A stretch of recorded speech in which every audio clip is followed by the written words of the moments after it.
तुमचं नाव सांगा. नमस्कार, मी पूनम पवार, मातृशाळा संघाची प्राथमिक शाळा धुळे येथील मुख्याध्यापिका कार्यरत म्हणून आहे. आज आमच्या शाळेमध्ये छोटे वारकरी अवतरले आहेत.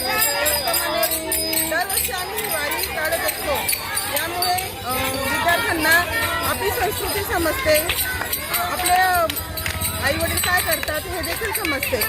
आम्ही दरवर्षीप्रमाणे शाळेपासून तर गुरु शिष्य पुतळ्यापर्यंत ही वारी काढत असतो. धन्यवाद.